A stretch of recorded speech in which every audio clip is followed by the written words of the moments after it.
إن الحمد لله نحمده ونستعينه ونستغفره ونعوذ بالله من شرور أنفسنا ومن سيئات أعمالنا من يهده الله فلا مضل له ومن يضلل فلا هادي له وأشهد أن لا إله إلا الله وحده لا شريك له وأشهد أن محمدا عبده ورسوله صلى الله عليه وعلى آله وصحبه وسلم يا أيها الذين آمنوا اتقوا الله حق تقاته ولا تموتن إلا وأنتم مسلمون أما بعد فإن أصدق الحديث كتاب الله وخير الهدي هدي محمد صلى الله عليه وسلم وشر الأمور محدثاتها وكل محدثة بدعة وكل بدعة ضلالة وكل ضلالة في النار.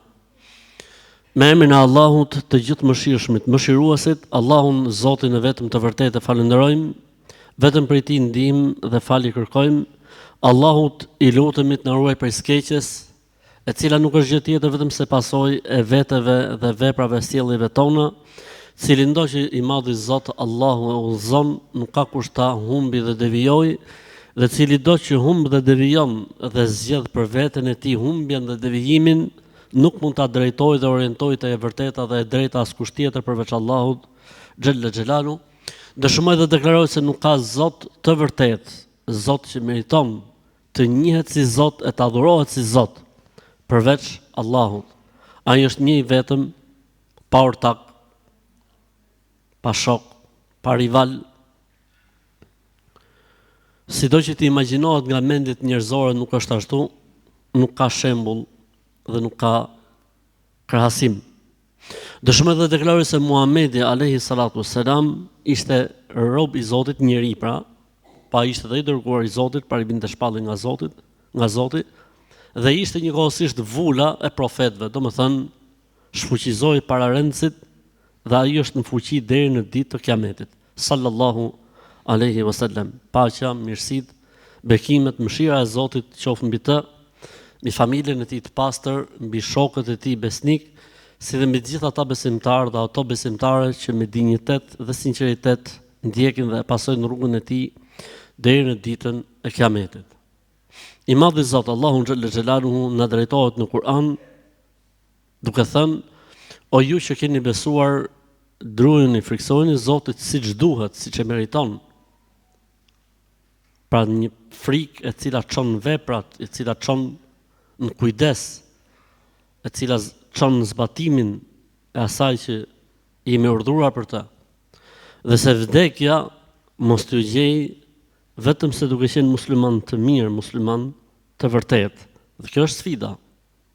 Se di kur vjen vdekja, atëherë duhet me qenë gati gjithmonë, e që me qenë gati gjithmonë, duhet me qenë gjithmonë korrekt, Zoti na boft të tillë. Amin. Nëse Iblisi I mallkuar I ka shpall luftë njeriut, qysh kur ishte në balët dhe ishte statuj dheu, I sillej vërdall dhe thoshte vetëm pos mërej një herë në dorë, duke nisur nga Ademi alayhi salatu wassalam, e çdo fëmijë që lind sprovohet prej tij, përveç Merjemes dhe djalit të saj Isait alayhi salam, siç thuhet në hadith, e gjithë njerëzimi deri tek njeriu I fundit, shejtani I mallkuar e ka si synim që ta humbi dhe ta nxjerrë nga rruga e Zotit. Siç e përmendi Zoti në Kur'an se ju betua Allahut në surën Al-Araf, pra ne jemi akoma në surën Al-Araf, shejtani dhe njeriu apo njeriu përballë shejtanit. E Zoti tha: rob të mi, të mirë, të sinqert, s'ke ç'të bësh. Mirë pa prapë edhe me këta punon. Madje me këta mund punoj më shumë se sa me ata të tjerët. Se I tha një herë një prej hebrejve të Medines, I tha Abdullah ibn Mesudit: ore, tha, ju musliman keni shumë probleme me namazin, jo vezveset, jo po ngatrimet, jo po hummen jam namaz, hall të madh tha keni ju kur faleni. Kurse ne tha kur lutemi, kur falemi, jemi shumë përqendruar. E Abdullah ibn Mesudi I tha një përgjigje që mbeti si proverb më vonë, Qale wa madha yef'alu ash-shaytanu bi baytin kharib. Po tha, që duhet shejtanit me ne në shtëpi të prishme? Çfarë i duhet shejtanit që të rrinë në një shtëpi të prishme? Ai më shumë punon me këtë pjesën tjetër. Për këtë arsye dhe pritjet që priten prej nesh nga pjesa tjetër janë shumë më të mëdha sesa nga sjelljet jo korrekte dhe jo të mira që dalin prej nesh. Për këtë arsye dhe ne pastaj mund të përdoremi nga shejtani për t'i larguar njerëzit nga rruga e Zotit dhe nga feja e Zotit, thonë ai pa edhe falet. Pa i shkon edhe në xhami. Falmi është për Zotin, vatja në xhami është për Zotin. Po mbetet një lloj, le të themi, imazhi dhe një lloj përgjegjësie dhe një lloj barre.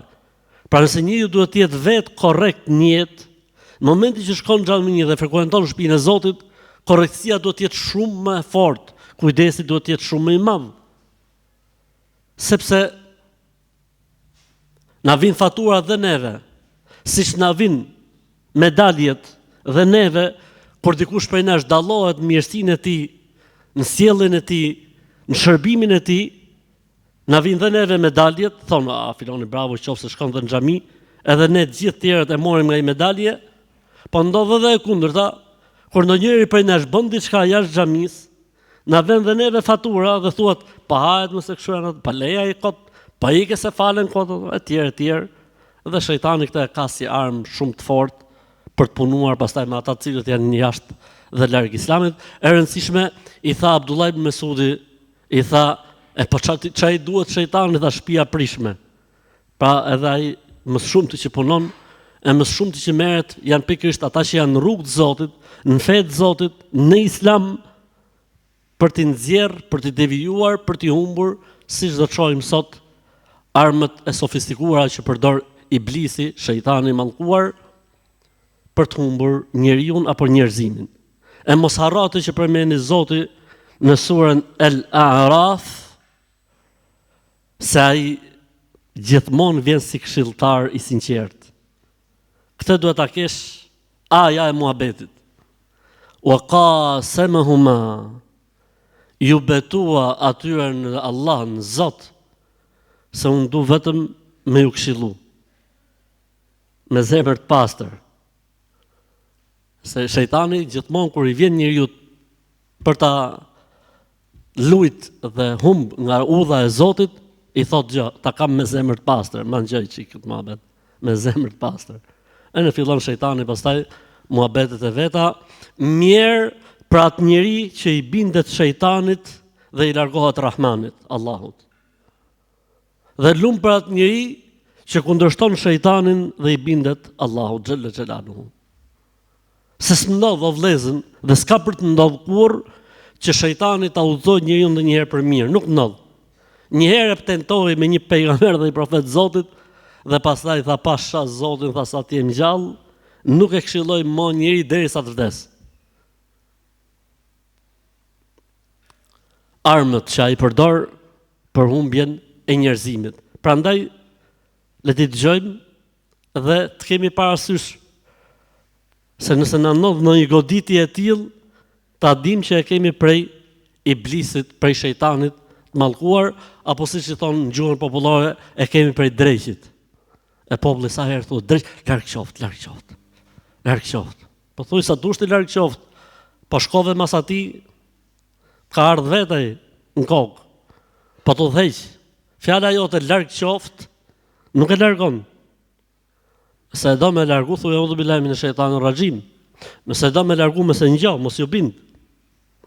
Dhe kujdes kur ai përdor ndonjë armë për të humbur dhe për të nxjerrë nga feja, nga besimi e kështu me radhë. Atëherë le të shohim së bashku armët që ai përdor.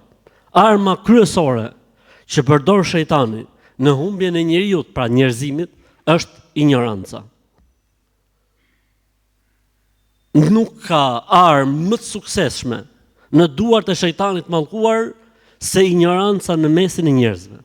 Kërdin bën me ignorancë. Për këtë arsye, po të shohësh njerëzit e kanë shumë vështirë të mësojnë. sepse shejtani nuk do që të mësojnë. Sidomos kur bëhet fjalë për punët e fesë dhe të besimit, edhe më e rëndë bëhet situata.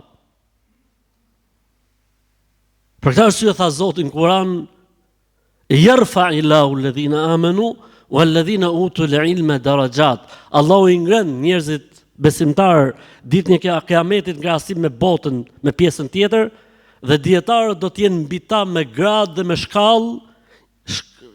Diferenca mes shkallës dhe shkallës është 100 vjet. Një dietar është më i rënd në luftë ndaj iblisit mallkuar se sa 1000 adhurues ignorant. 1000 adhurues ignorant ai mund t'i manipulojë në moment, ndërsa me një dietar atij duhet ndoshta një jetë e tërë dhe nuk e manipulon dot. Për këtë arsye thuhet se shejtani, kur themi thuhet, do thotë përmendet nëpër libra, por nuk është se ka transmetim. Ka dash t'ju japi një mësim nxënësve të tij, se ai man derse, mandai ligjërata, mandai vaza. Ka marrë një mësim dhe ju ka thonë, merruni më fort, thotë, me njerëzit e ditur, se po i humbëm ata, të tjerët i kemi në thes. I thanë ato, po jo, se e ke parasysh.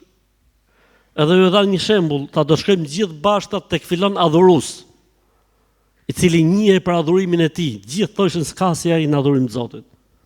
Bjer dera, shkëput namazin ishte namaz natë, burri. Hap derën, shef një burr ke dera dhe i thotë, thotë, kam i pyetje, thotë, kam menu gjatë gjithë kohës. Thotë, ha, a ka mundësi Zoti gjithë botën ta fusi në këtë kokë rrëveze? E ky i shkreti, tha, po jo, tha, ç'është ky muhabet, si u fut ka gjithë botën, tha, me kokë rrëveze. E vallaj, tha, iku. E morët vesh, tha, me i fjalë doli. Shkojnë tek dietari. Derës, hapet dera, thot po. Thotë, ka diçka, thot, që po më rrim mendje dhe thash të pyesi herë. Tha, ha, cila është pyetja jote? Tha, ka mundësi, tha, Zoti këtë botë, këtë univers ta fusin në këtë kokë rrëveze? I tha, po edhe ty do të fusin në zjarr xhenemit. Po, Zoti, s'ka pa mundur për Allahun. Ama edhe ti e ke vënë në zjarr xhenemit. Pra jo vetëm që i dha përgjigjen, po e njofti se kush është pa tregu, pa nxjerr kartën e identitetit. E ignoranca është problem shumë i madh, sepse ignoranca është errësirë, është mjegull, e me ignorancë mund të bësh çfarë dush. Pra njerëzit mund t'i manipulosh, mund t'i mashtrosh, mund të bësh gjithçka, sot në rrugë. Dhe ka më keq se ignoranca, që është ignoranca e përbërë.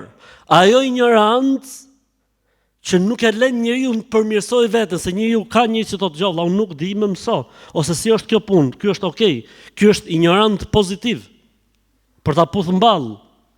Po ka ignorant negativ, që quhet ignoranca morekebe e përbërë, që është kur njeriu s'din dhe nuk e din se s'din. Kjo është problem shumë i madh. Të s'ka doktoratur dhe shkenci ta mori përsipër. Sepse ai s'din, po edhe nuk e din se nuk din. Po ka edhe më keq se sa kjo. Ai që s'din po bën si i ditur. T'jep dhe men. Për këtë arsye flasin gjithë, shkruajnë gjithë, japin menime fetare të gjithë. Çfarë kualifikimi shkencor islam keni ju zotni? Ku keni mësuar? Kam dëgjuar shumë kaset, kam dëgjuar shumë video për islamin, kam lexuar shumë libra. Këta i thonë sikur të hapi dikush një klinik kirurgjikale se ka lexuar shumë libra. Ka pa shumë video. S'funksionon. E një të gjithë dhe me islamin. Madje kjo është më e rëndë dhe më e rrezikshme, se këtu humb veten e humb njerëzit, ose të në fund fare humb këtë botë. Për këtë arsye Allahu në Kur'an tekstualisht e përmend këtë gjë. Përmeni Zoti një ajet, është i gjatë ajeti, përmeni Zoti shirkun. përmeni Zoti idhujtarin, pra përmeni Zoti punët e fllihura dhe të shëmtuara, dhe në fund fare dëgjoj, mbyllet ajeti duke thonë Zoti: Qul innama harrama rabbi al-fawahisha ma dhahara minha wa ma batan wa an tushriku billahi ma lam yunzil bihi sultana wa an taqulu ala Allahi ma la ta'lamun. Thuaj, Zoti im ka ndaluar gjërat e fllihura dhe të shëmtuara, ato që janë të dukshme dhe ato që janë të padukshme. Pra ato që bëhen haptas dhe ato që bëhen çeftas. Ka ndaluar idhujtarin dhe ka ndaluar që të flitet në emrin e tij pa dije. Thonë dietarët, i ka rëndit mëkatet nga rëndësia nga më e lehta tek më e rënda. E filloi me haramet, pastaj tha shirku, pastaj tha të flasësh në emër të Zotit pa pas dituri. Ne nuk jemi kundër asaj që duhet flasë vetëm hoxha për fe apo dietari, jo. Kush ka dituri për një çështje le të flasi, po s'duhet flasësh për gjithçka.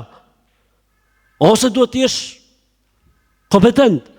Nëse je kompetent, vallaj na lehtëso punën edhe neve. Se themi referohu tek filoni. Për këtë arsye tha Zoti në ajetin tjetër kuranor: "Wala taqulu lima tasifu alsinatukum al-kadhib, hadha halalun wa hadha haramun litaftaru ala Allahi al-kadhib." Mos u prononconi në emër të Zotit duke thonë kjo është halal e kjo është haram, duke shpif, duke gënjur. Njeriu kur thot për diçka duhet thot me dije. Atë ignoranca është arma më e fortë është e shejtan. Për këtë arsye, çdo njeri që ndërmerr rrugën e diturisë me lajket i shtrin krahët para tij. Quhet xhihad nëse njeriu shkon me mësu në xhami për vete apo me mësu të tjerëve diçka. Për këtë arsye, dhe iblisi i mallkuar një njeriu i cili do shkojë në ligjëratat islame, në derse, në çdo gjë që ka të bëjë me mësimin dhe diturinë, i hap atij 1244 punë. Dhe shiko situatat kur mbahen ligjërata. Sa pak është numri i atyre që prezantojnë.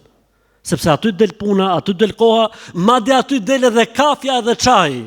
Se nuk pihet dot para namazit as mas namazit, duhet pirë pikërisht në atë kohë, se në atë kohë do të zgjidhen gjithë problemet që ka bota. Në atë kafe 10 minutëshe apo 20 minutëshe, sa për të harxhu kohën dhe mos me prezantuar mësime. Ose për xhuma për shembull.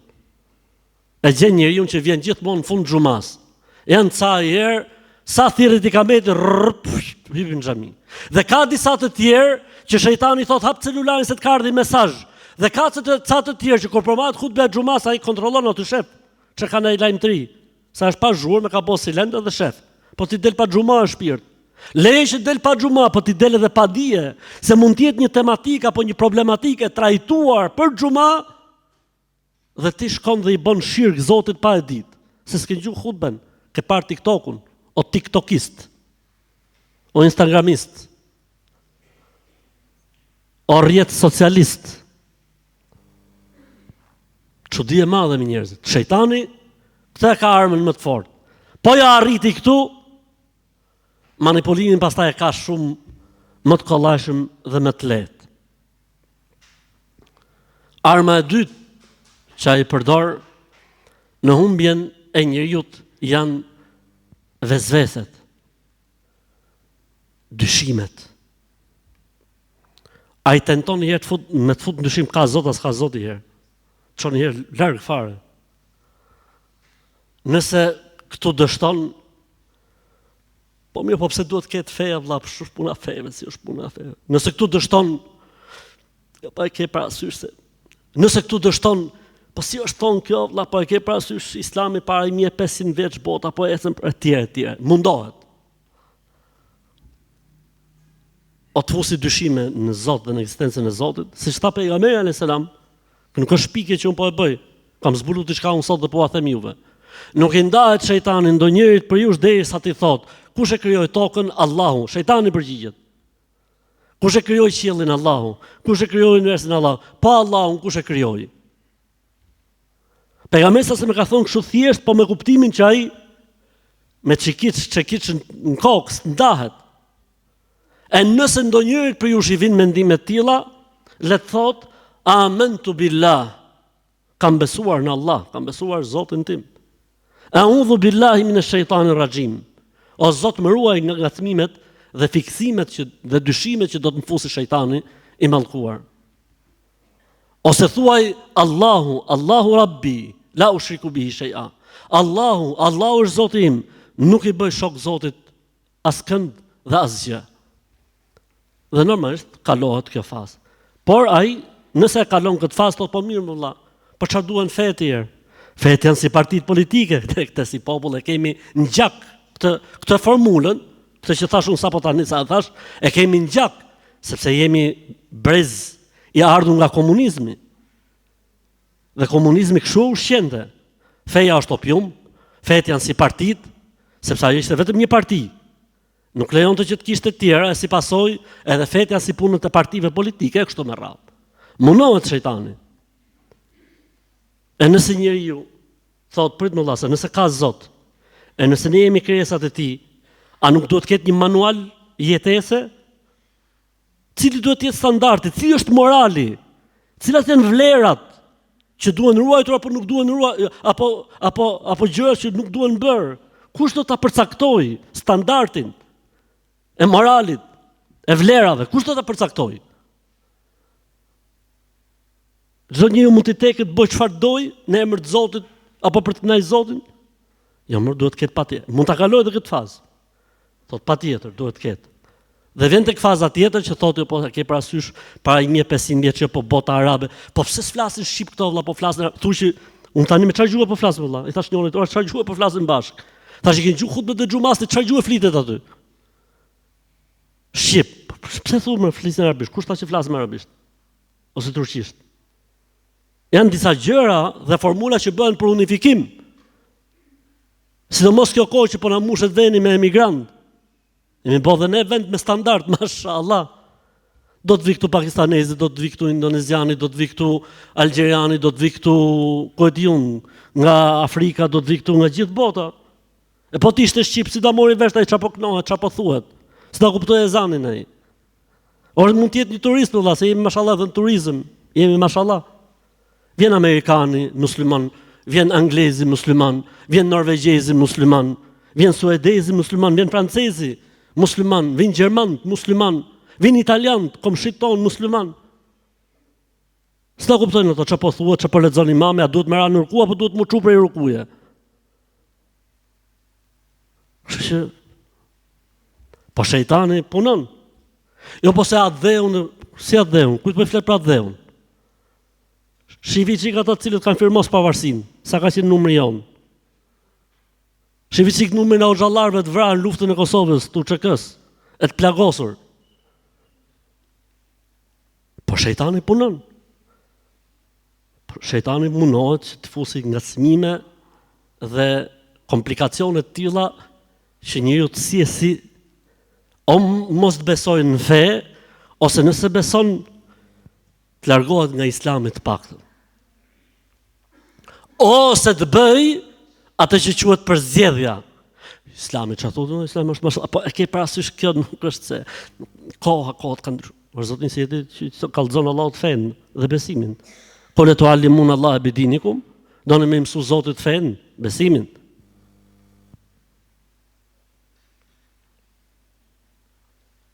E po Kur'anin në rregull, po këto hadithet, kush jeti më zotni? Kush jeti më që do më i bëj gjyqin Islamit? Pra mundohet shejtani në çdo lloj forme që të afusi vezveset, dyshim, ose në Zot për shembull, po si mund të jetë si mund, për fytyrime të gjërat. Për këtë arsye thotë Islami është i paimagjinueshëm, i pakrahasueshëm. Sido që të mendohet nuk është ashtu dhe e ka mbyll Islami historinë e kësaj pune. Pa ai që është i paditur e ngacmon shejtani. Prej armëve që ai përdor në humbjen e njerëzimit është zbukurimi i veprave, sidomos i traditave dhe zakoneve të trashëguara të parëve tanë. O vlla, po këtë e kemi tradit mira vjeçare në o shoku. Çfarë thotim vlla? Po këtë e kanë bërë prindërit tanë, gjyshit tanë me kohë vlla. E kemi të trashëguar brez pas brezi. Thonë që ky ka qenë ai historiani që shkruajti historinë e fisit. U azbukuron shejtani, sidomos kur bëhet fjalë për paganizma, kur bëhet fjalë për besëtni, kur bëhet fjalë për hajvanliqe. O vlla, po çfarë thotë vlla? Po çfarë thotë?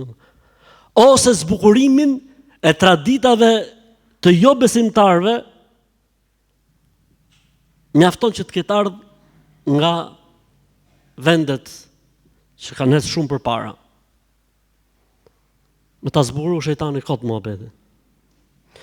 E për këtyre gjërave që ka filluar shejtani të zbukuroj, është futja e idhujve në vendin tonë. Nuk ka qenë tradit. Është bërë tradit tani që vinë nga India dhe nga Kina sjellin statuja. Këto statujat janë të gjitha idhuj atje. Dhe dikush i fut për kulturë, për të zbukuruar ambientin, për të zbukuruar mjedisin, për ta lënë ke lokali, për ta lënë ke hyrja e shtëpisë. Atë si xhin ashtu. Mirë, po kjo, o vllai im dhe motra im, është idhujtari. Ti ke sjell një idhull dhe e ke fut në shtëpi, në lokal, ke zyra apo diku tjetër.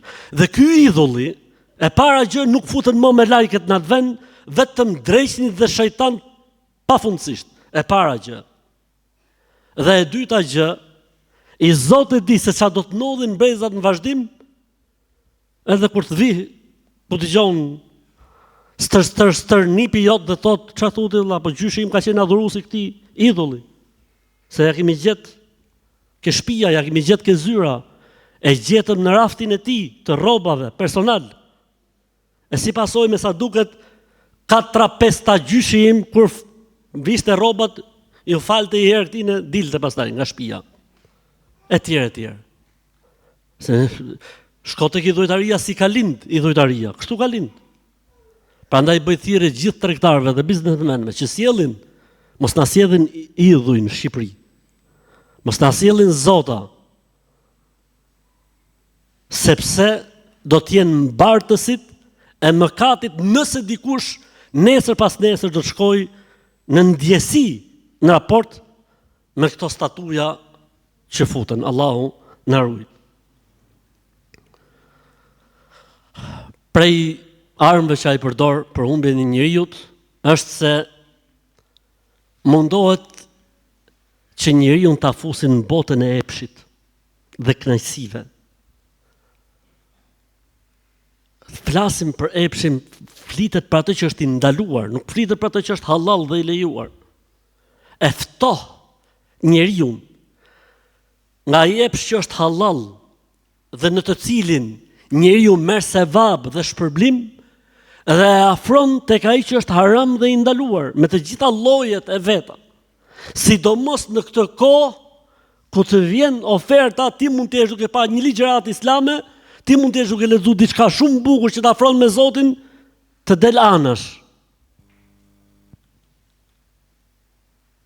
E më keq akoma ku mënyrat e privatësisë janë forcuar shumë, e si pasojë njeriu është i sigurt se s'mund ta shohë kush apo s'mund ta dëshmojë kush atë që ai po bën. Dhe fillon derisa të kthehet në skllav dhe në rob i gjës. Prandaj kot nuk e përmeni Zoti të parën. Dhe kot nuk tha Zoti e shejtanu ya'idukumul faqra wa ya'murukum bil fahsha. Shejtani ju urdhëron në punë të fllihta e pshore. Ty e ka ai synimin kryesor. Dhe indirekt kur e futi Ademin alayhis salam në mëkat dhe në gjuna që hongri pe pemës, çfarë ndodhi? Efekti i parë ishte zbulimi i auretit. Për këtë arsye, po ta shohësh në surën e Araf, po ta shohësh në surat e Araf, Zoti urdhënon njerëzit që të vishën mirë.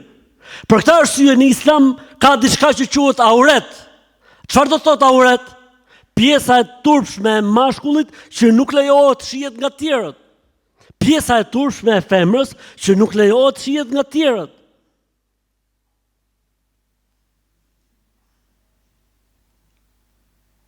Në surën Al-Araf përmendet veshja. Madje, sidomos tot kur shkonin në xhami. Ajeti tjetër.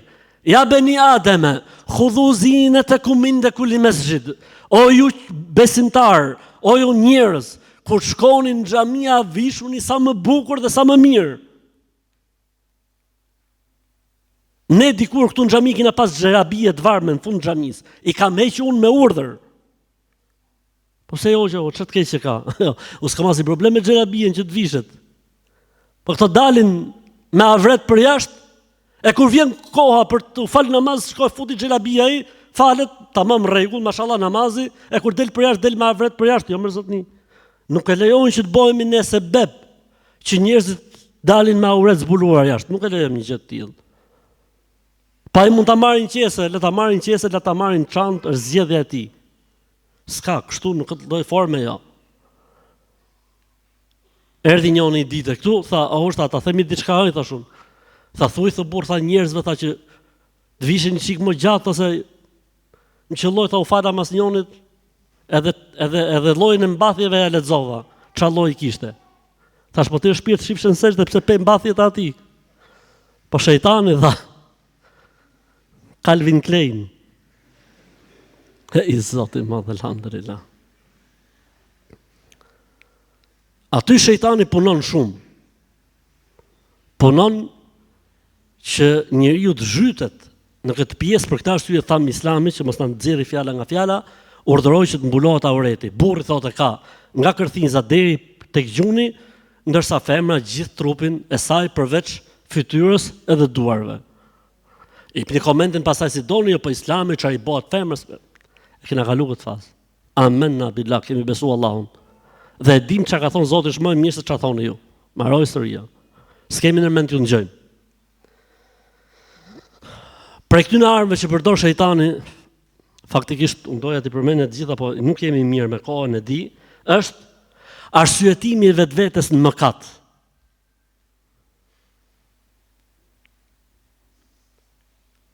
Ke parasysh kur bën njeriu diçka se lehtësimi i gjës. Lehtësimi i gjës. Po nga që ndodhim, nga gjithë e bëjnë, po kështu duke ecë gjithë, kështu duke po të gjithë.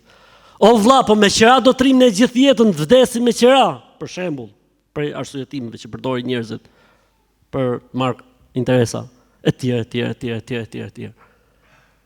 Arsyetimi i vetvetes. Kur njeriu bën diçka, arsyetimi i vetvetes. Ose humbja e shpresës kur bën gjuna. Po ti e ke ditë dha, nuk e ngjove ti hoxhën në ditë çfarë tha që është haram. Kot, ku muhabet. Humbja, ta largoj njeriu nga mundësia për të penduar, për të kthyer tek pa ja, valla po ti ke. O valla po ti e ke për herë dytë, mirë herën e parë. Po e ke për herë dytë sot, ose e ke për herë pestë. Shejtani këtë do faktikisht, që ti mos pendohesh dhe të përdor formula në të dukshme duket sikur janë formula halal, po faktikisht janë komplet helm. Prandaj kujdes, mos arsyeto veten kur ka bë, po thuaj o Zot më fal. Mos u bë si iblisi, se iblisi arsyetoi veten dhe Zoti e përjashtoi. Thuaj o Zot më fal, o Zot e bona, o Zoti im. Nëse njeriu e thot dhe ja pranon gabimin Zotit, Zoti thot sikur gjithë jetën ta bësh kom për ta fal prap. Sa është Zoti im vëlla, ai e din dobësinë tonë. Po ne nuk njohim faljen dhe mëshirën e tij. E për armëve që ai përdor është mbjellja e pemës së shpresës dhe të ardhmes dhe se do ta bëj më vonë.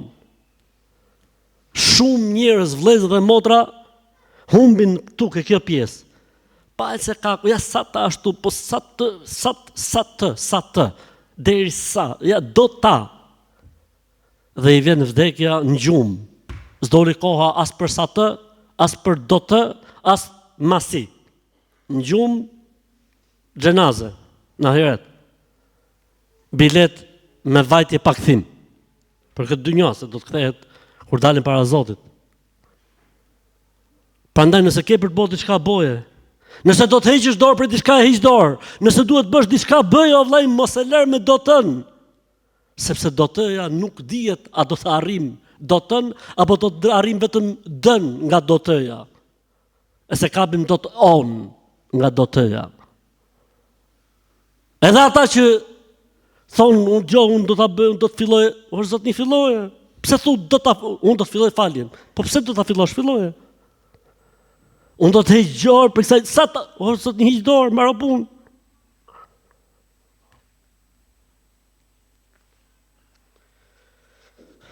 Friksimi nëpërmjet varfërisë është për armë më të forta që përdor shejtani. Për këtë arsye shumë njerëz nuk duan me ditë sa është haram apo halal, sepse është problem shumë i madh. Si do i rris fëmijët? Bota është në luftë, çfarë po bëhet? Dhe hec vlla, po se do të bëj sa filoni, sa të hapi firmë, se pastaj do të pendohen, pastaj do t'i lej. Mirë, inshallah. E gjithë kjo në emër të varfërisë. Thuti që ky person s'ka çfarë me hongër, e si pasojë do të më vazhdu. S'ka si jeton. Për këtë arsye s'duhet më u falë më u lut se po ta ashtu po ta heq nga thuti që sot po s'punove këtu, janë mbyll gjitha rrugët e tjera. Veti më zot një kushti thotë gjë unë vi. Dhe do të punoj, po unë falem, që do të thot 10 minuta çdo ditë në kohën e punës unë do t'i marr për namaz. Po më vlla, unë do të punoj tek ti por për ditë xhumaje 1 orë du pushim. Ta kompensoj me 2 orë, me 3 orë, ta kompensoj me gjysmë ditë të shtunën. Ama xhuman e du pushim 1 orë, jo gjithë ditën, pak të 1 orë, kohë xhumaje. Se më vlla lës shejtani me ty me varfërim. Thotë që po s'punove këtu, po s'pati këtë pozicion, I thash njënë vlla pa I ke thonë të ati, shefit, pronarit, jo thë si kom thonë se sa kom fillu. Po thuj se ai mund të jetë besimtar apo. Ai mund të thotë hajde falu ke zyra, falemi bashk. Çfarë ke valla që ke fryk nga feja jote? Pse trembesh? E përjarmëve që ai përdor është mendje madhësia. Çdo kush ka diçka me të cilën dallohet. Iblisi, shejtani I mallkuar, dallohet me mendje madhësinë. Gjallë në botë nuk pranon të vërtetën nga tjetri kur I vjen. Ka qef ta përçmoj tjetrin, e kjo është sifati I shejtanit. Prandaj, që mos t'jesh tek mendje mëdhej, 2 gjona duhet kesh. Nëse të vjen e vërteta nga çdo kush, pranoje të vërtetën. Dhe e dyta, mos përçmo askënd. Se si jeti më I mirë se sa tjerët, gjithë jemi të krijuar nga Zoti. E nëse kemi ecë diku në jetë, apo kemi arrit diku në jetë, apo diçka në jetë, edhe atë e kemi prej Zotit, nuk e kemi prej vetes tonë. Prandaj, mos u bëj mendje madh. Sepse është gjë më urryer te Allahu xhelle xhelaluhu dhe është sifat, cilësi e iblisit, lanetullahi alayhi. Prandaj kujdes.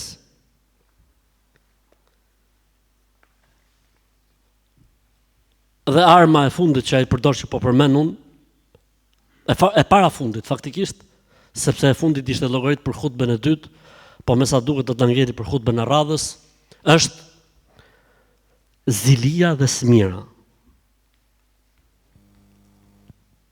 Zilia dhe smira. E s'ka gjë më të keqe të trashëguar nga bota e xhinëve tek bota e njerëzit, nga shejtani dhe dreqi tek njeriu se sa smira dhe zilia.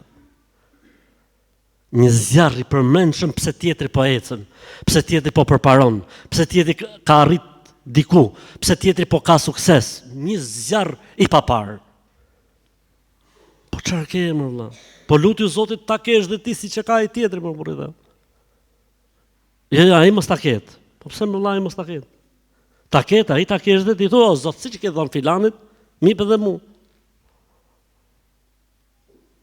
Një zjarr I mendshëm, ama kanë thonë, nuk ka sëmundje më të drejtë se sa sëmundja e zilis. Pse? Thot, shkatron një herë të Zotin e vet, e djeg, ja djeg për mendshme. Shkatron. Pastaj dëmton tjetrin me cilin ai bën krahasimin apo ka urrëtien. Zot na ruaj.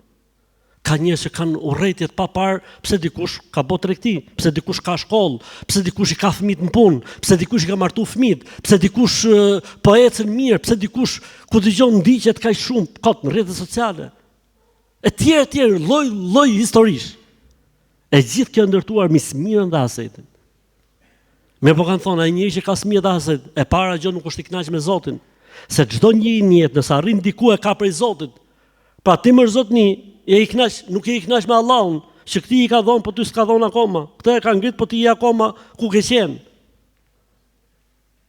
E kjo është smundja e iblisit. Për këtë arsye, dy janë mëkatet e para që janë bë ndaj Zotit. Mendjemadhësia që e bën iblisi dhe smira, zilia që prap e bën iblisi dhe vazhdoi pastaj edhe në tokë me dy djemtë e Ademit a.s. që mëkati i parë i bërë ndaj Zotit mbi sipërfaqen e tokës ka qenë smira. Vllai me vllan. Prandaj nëse vjen diçka, thuj mashallah. O Zoti ja boft marr. O sa mirë me Zoti e bekoft. Zoti i dhon të marsi, Zoti ja shtoft. O Allah, më jep dhe mua siç e ke dhënë atij, Allah, se ti s'ka gjë që ty të mungon. Dhe i lutet Allahut dhe e kthen çdo gjë në raport me Allahun, jo me njeriu, me tjetrin, me X-in dhe me Y-in, sepse kjo është shkatruese. Tha pejgamberi sallallahu alaihi wasallam, tha e rrun njeriu. Si e rrun i thanë ato? Jo flokët tha, po ja rrun sevapet, ja rrun imanin dhe besimin. Domethënë, ja fshin Zotin armën. Arma e fundit që përdor shejtani në humbjen e njeriu është marrja e tij në thonjza me butësi dhe me përshkallëzim. Pra kur vjen shejtani tek njeriu, nuk vjen qysh fillim me nxjerr nga Islami. Përdor metodika nga ato që përdoren ato armët që ne i përdorëm, me po ka synim. Cili është synimi i tij?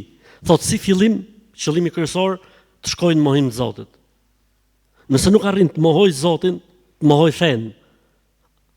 Agnostikët. Nëse nuk arrin të mohoj fen, mundohet që ta fusi njeriu në shirk, në idhujtari. Në format nga më të ndryshme të shirkut. Qoftë shirku i madh, nëse sa arrin dot ke shirku i madh, mundohet tek shirku i vogël. Pra fitoria më e madhe e shejtanit është kur e çon njeriu, nëse nuk arrin tek mohimi i Zotit apo tek mohimi i Islamit, mundohet që ta çojë në shirk brenda Islamit. Siç not, dhe siç dim të gjithë, s'lan mal e kodër e lugin pavunkaj faltore, pavunkaj diçka, se ka shkel filoni, me kom filoni, erdhi me kokën sjetull, filoni e ku t'i gjonë me fjalë, se nga i gjenë, se nga i marrin me fjalë, e dymden njerëzit, të i bo shok Zotit, të bo kurbane, duke bërë, o Zot. Shirku. Nëse nuk arrin shirkun e madh, shirkun e vogël.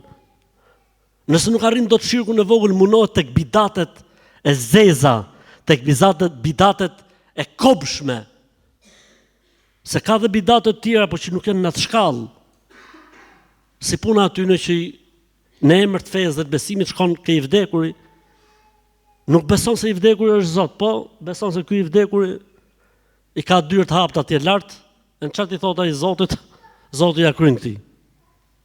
Ky është bidat i kobshëm, çon deri në shirk. Pra i thotë, nuk besoj se ky është Zot. Astaghfirullah, Zoti është një. Po pse vjen këtu deri Zotni? Thotë se ky i thot Zotit, i lutet Zotit, dhe Zoti e ngjan këtë më fort se sa unë. Kjo çon njëun deri në shirk, Zotin arrit. Pastaj vjen mundohet tek besytnit. Ishim i ditë në tavolinë, edhe ai që kisha përballë vlla musliman, mashallah, kupton, se çka kapi fytin kështu. I fryti me herë.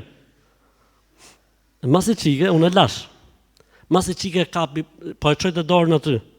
Sa e preku tash vlla fry durve mos harro, ha? E kuptova, e mora mesazhin. Besytni nga më të çuditshmet. Hona e re apo hona e vjetër? Hona e çelur apo hona e mbyllur? Mes bajrameve apo jashtë bajrameve?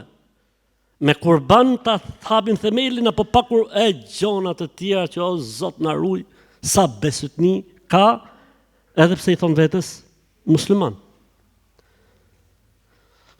Nëse nuk arrin deri këtu, pra tham me përshkallëzim, dështon tek e para, hudhet ke e dyta, nuk mërsitet. Dështon tek e dyta, shkon ke e treta, dështon tek e treta, shkon ke e katërta. Dështon tek e katërta, vjen tek e pesta, që është gjunat e mëdha. Mënohet njeriu ku ta fusin gjunat e mëdha. Ku ta fusi në mëkate dhe në gjunat e mëdha. E nëse dështon, mënohet që njeriu ta largojë nga bërja e obligimeve, farzeve, vajxhibeve. Se që hapi punë kohë namazi, del namazi nga koha e vetë.